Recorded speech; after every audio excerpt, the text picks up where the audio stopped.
नमस्कार, स्वागत है आपका हमारी खास पेशकश यानी भाग्यफल में और आपके साथ मैं हूं आशीष प्रमोद गोस्वामी। स्वास्थ्य ईश्वर की अतुलनीय अनुकंपा है। हम सभी चाहते हैं कि हमारा जीवन निरोगी रहे और इसके लिए सभी अपने स्तर पर जतन करते हैं। फिर भी कई बार हमें रोगों से मुक्ति नहीं मिल पाती है। रोग के खात्मे के लिए डॉक्टर से परामर्श लेना बहुत जरूरी है, लेकिन कुछ वैदिक उपाय करके हम अपना सामान्य जीवन स्वस्थ रख सकते हैं।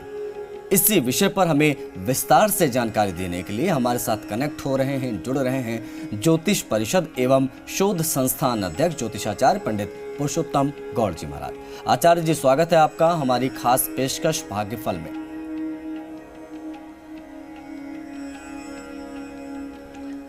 जी धन्यवाद। श्री राम जय राम जय जय राम, मेरे राम की जय हो। महाराज जी, आज के विषय पर आपकी टिप्पणी लूं, आपकी प्रतिक्रिया को दर्शकों तक पहुंचाई जाए उससे पहले तमाम दर्शकों से अपील कि अगर आपके मन में कोई शंका है, आप हमारे साथ जुड़ सकते हैं, सवाल पूछ सकते हैं। अपना नंबर हम इस वक्त आपको दिखा रहे हैं। पहला नंबर है 0120715377 और जो दूसरा नंबर इस वक्त आप देख रहे हैं उसको भी रिपीट कर रहा हूं, नोट डाउन आप कर सकते हैं 012071537826। तो अपना सवाल पूछने के लिए आप हमें इन नंबरों पर कॉल कर सकते हैं, हमसे कनेक्ट हो सकते हैं। महाराज जी से सीधा लाइव आप सवाल पूछ सकते हैं किसी भी विषय से संबंधित। महाराज जी, अब आपकी तरफ मैं बढ़ूंगा और मैं चाहूंगा कि आज के विषय पर आप प्रकाश डालें। स्वास्थ्य है आज का विषय और कितना महत्वपूर्ण ये वैदिक उपाय जो आज आप हमें बताने जा रहे हैं।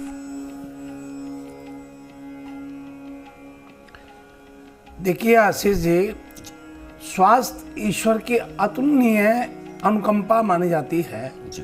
और हम सभी चाहते हैं कि हमारा जीवन में हम स्वस्थ रहें, निरोगी रहें और इसके लिए अपने स्तर पर निरंतर प्रयासरत भी रहते हैं।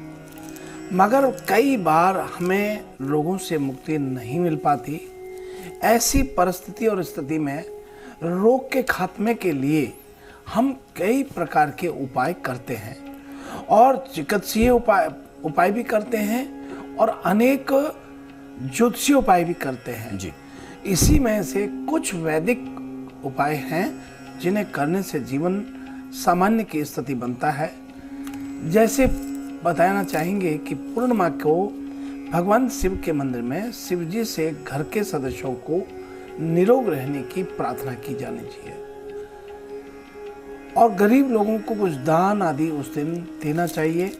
मैं तो कहूँगा कि मिठाई आदि भी खिलाना चाहिए, खुले पैसे जरूर देने चाहिए। पर पूर्णमासी का दिन हो, शिव मंदिर हो, मंगलवार और शनिवार के दिन हनुमान जी की मूर्ति से सिंदूर लेकर के रोगी के माथे पर लगाने से शरीर की प्रतिरोधक क्षमता बढ़ती है और वो जल्द से ठीक होने की स्थिति बनने लगती है। अशोक के पेड़ 3 ताजी पत्तियां को लेकर के प्रतिदिन सुबह चबाने से आपकी सेहत काफी ठीक रहने की स्थिति होती है। किसी भी तरह की चिंता से बचने के लिए आप ये छोटे छोटे कार्य कर सकते हैं। जो बीमार व्यक्ति है और वो ठीक नहीं हो रहा है तो उनके तकिए के सिरहाने के नीचे पीपल की जड़ और शहद दोनों मिला करके उन्हें किसी पुड़िया में बना के रख दें तो भी बीमार व्यक्ति ठीक होने लगता है। देखिए, बहुत छोटे उपाय हैं मगर बड़े कारगर हैं। किसी इंसान को बीमारी से भयंकर पीड़ा हो रही है और तो फिर आप जौ के आटे में सरसों का तेल, काले तिल को मिला करके एक रोटी बना लें। इसे रोगी के शरीर के ऊपर से 7 बार उतार करके काले भैंसे को खिलाएं। यह उपाय भी रोगी को जल्दी ठीक करता है। बहुत छोटा उपाय है। रोगी के सिरहाने के नीचे माणिक रखने से भी लंबी समय से चल रही बीमारी ठीक होने लगती है। माणिक, जी हाँ, जो हम पहनते हैं। लंबे समय से बीमार इंसान के कमरे में उसे दक्षिण दिशा की तरफ सिर रख करके सुलाएं और दवा और पानी को भी इसी तरफ रखें। जब भी रोगी को दवा खिलाएं उसका मुख पूरब की तरफ करके ही खिलाएं और सिरहाना जब सोए तो दक्षिण में होना चाहिए। इससे भी रोगी अवश्य ठीक हो जाता है। बीमार इंसान को सुबह एक गिलास पानी पूर्व दिशा की तरफ मुंह करके एम मंत्र का जाप 21 बार करते हुए उसे पानी को पिलाना चाहिए। ऐसा 7 दिन तक लगातार करने से और रविवार के दिन से शुरुआत करने से और फिर महामृत्युंजय का मंत्र का जाप करने से अवश्य लाभ होता है। ओम त्र्यंबकम यजामहे सुगंधिम पुष्टिवर्धनम उर्वारुकमेव वंदनात् मृत्युर्मुक्षीयमामृतात्। इस मंत्र का जप करते हुए 21 बार जप करें और फिर आप जल पिलाएं रोगी को सुबह, तो जल्द ठीक होता है। वहीं मंगलवार के दिन मसूर की दाल रोगी के ऊपर से उसार करके और किसी भी स्वीपर को दान करें तो रोगी जल्दी ठीक होता है।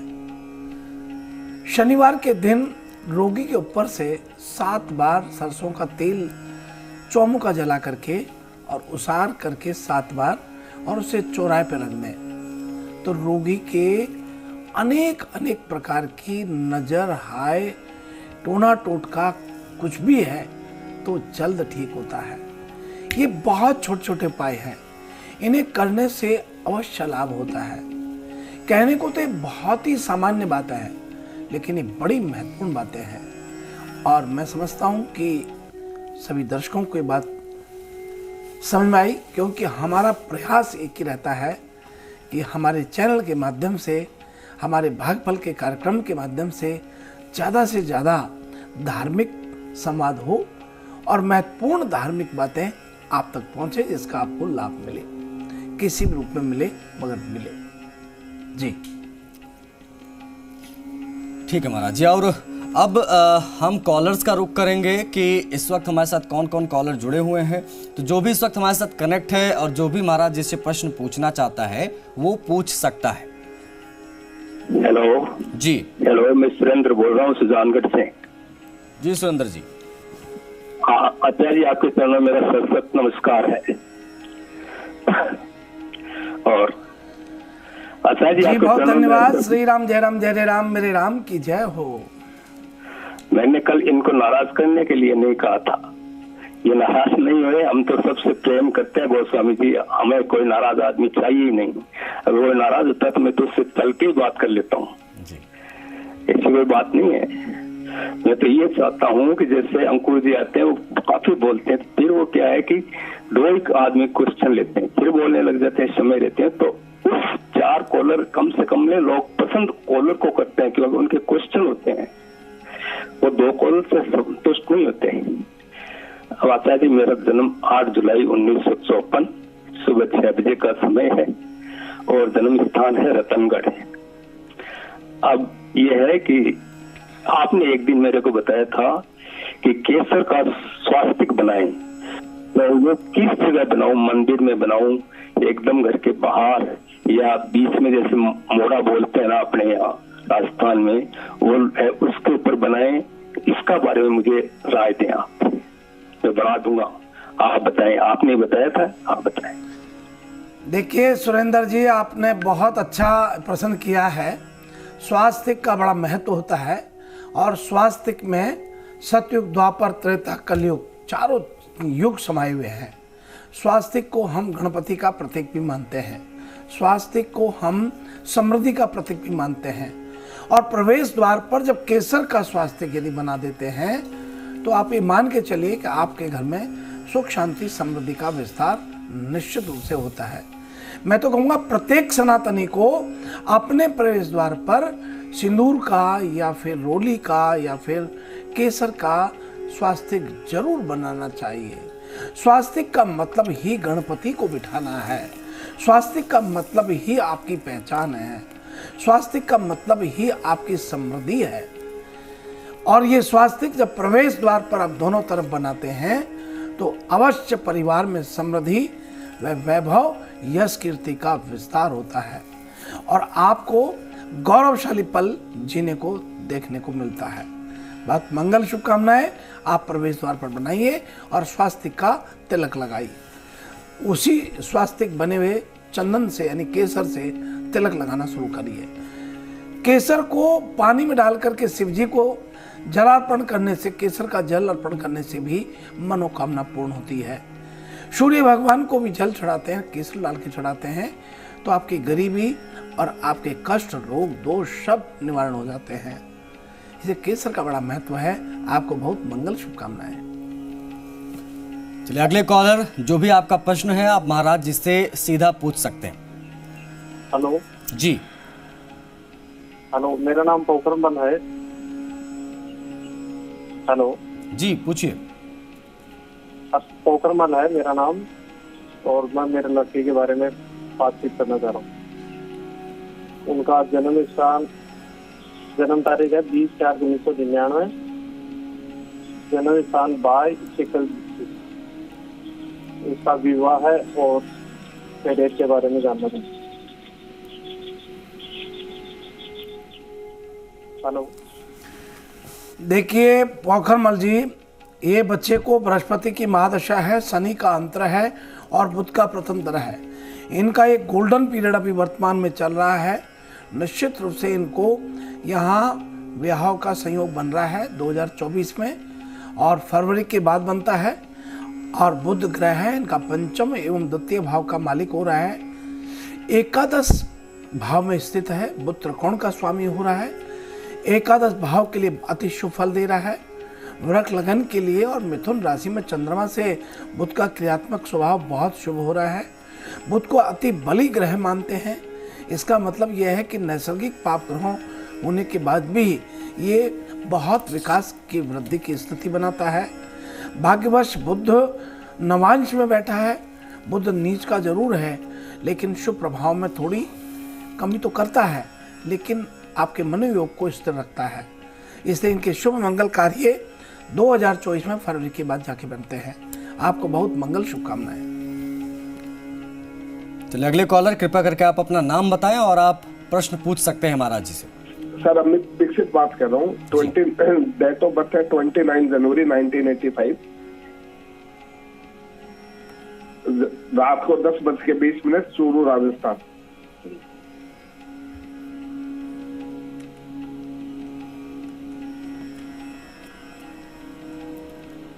क्या जानना चाहते हैं जी? सर एक तो ये कि आर्थिक स्थिति बढ़िया करने के लिए क्या उपाय करने चाहिए और कब से समय उत्तम रहेगा?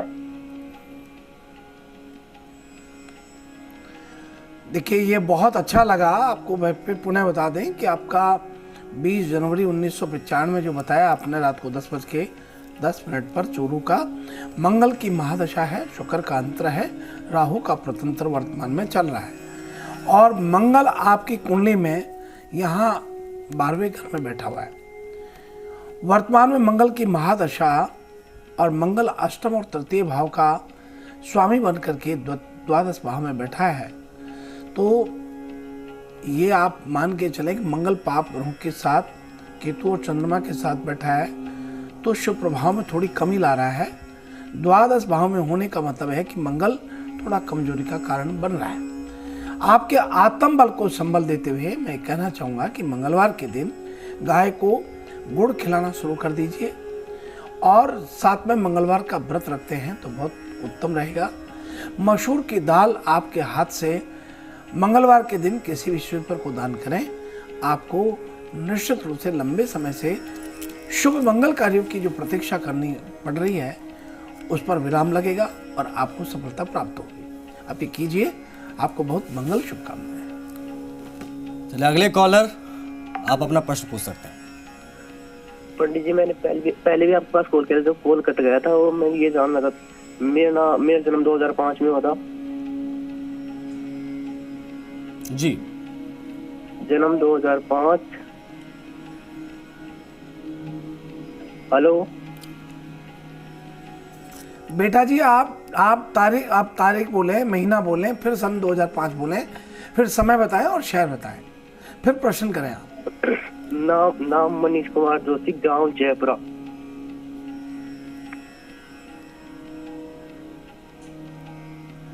मेरी 20 बेटा डेट ऑफ बर्थ बोलो, आपका डेट बोलो। मेरा जन्म 2005 है, डेट पता नहीं, 2005 जन्म हुआ था मेरा। 20 मार्च से एग्जाम है, इसके बारे में जानना चाहता हूँ, पेपर अच्छा रहेगा या नहीं। आपको शुभ मंगल आशीर्वाद है। मनीष आप 2 बहन भाई हो, 2 भाई हो, और आपको बहुत आशीर्वाद है। निश्चित रूप से आपका पेपर अच्छा होगा। मैंने आपको बहुत पूर्व में भी ये कहा था कि गुल्लाना के अंदर ऊपर भूमिया जी हैं, आप क्यों नहीं सुनते उस बात को। भूमिया जी को शरबत रविवार के दिन चढ़ाइए, अवश्य आपको लाभ होगा और आपके पेपर बहुत अच्छे होंगे। आपको बहुत मंगल शुभकामनाएं, बहुत शुभ आशीर्वाद है। ठीक है महाराज जी, अब घड़ी की सुइयां इशारा कर रही है कि हम राशियों की बात करें, तो किसकी राशि क्या कह रही है, मैं चाहूंगा कि आप इस पर प्रकाश डाल दें।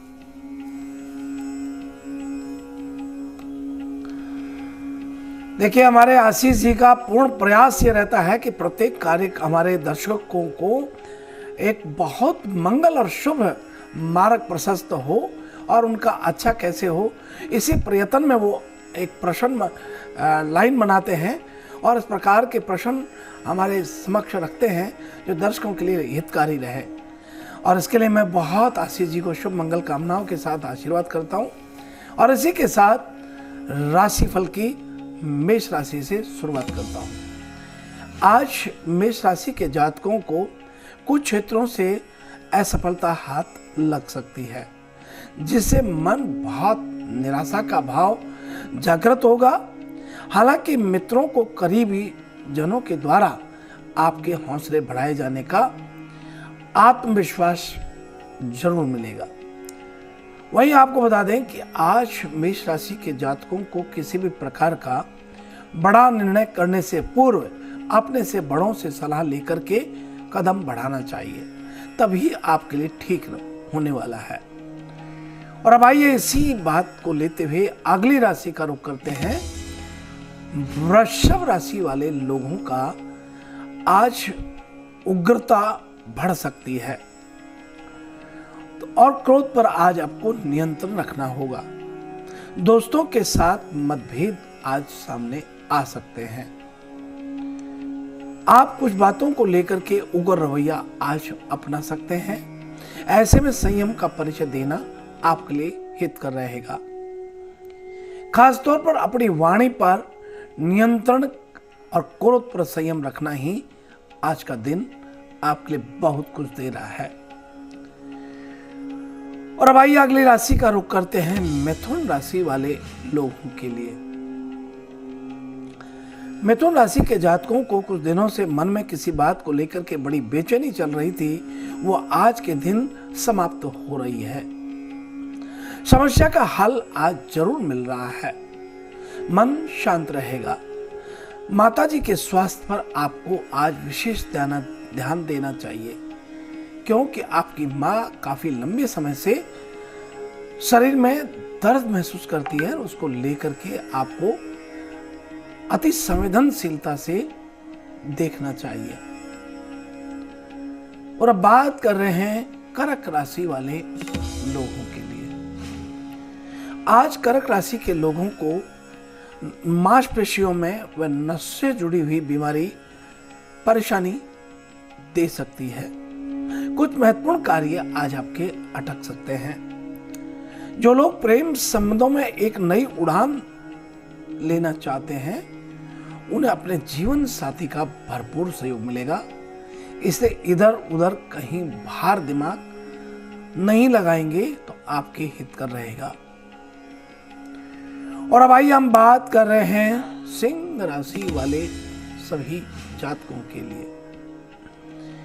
आज व्यापार में प्रगति देखने को मिलेगी और रुके हुए कार्य भी आपके संपन्न होंगे।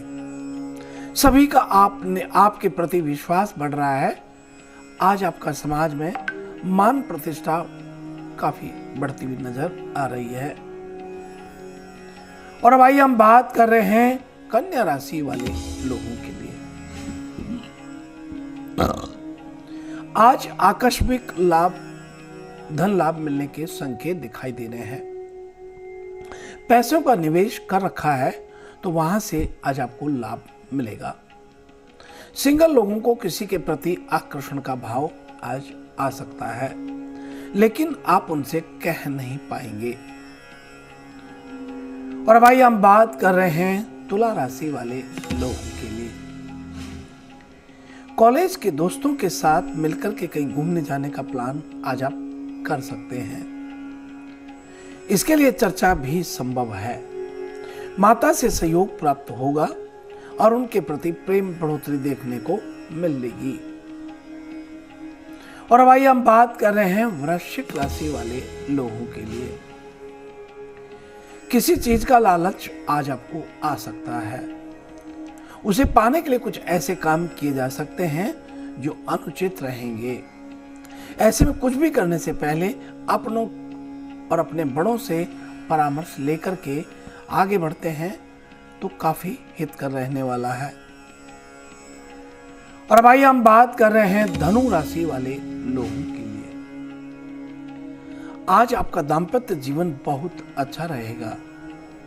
आत्मविश्वास में बढ़ोतरी होगी। पड़ोसियों के साथ किसी बात को लेकर आज आपकी अनबन हो सकती है, लेकिन समय रहते सब सुलझ ही जाएगा। और अब आगे बढ़ते हैं और बात कर रहे हैं मकर राशि वाले सभी लोगों के लिए। आज मकर राशि के जातकों को शारीरिक स्वास्थ्य को लेकर के दिन बहुत ठीक रहेगा।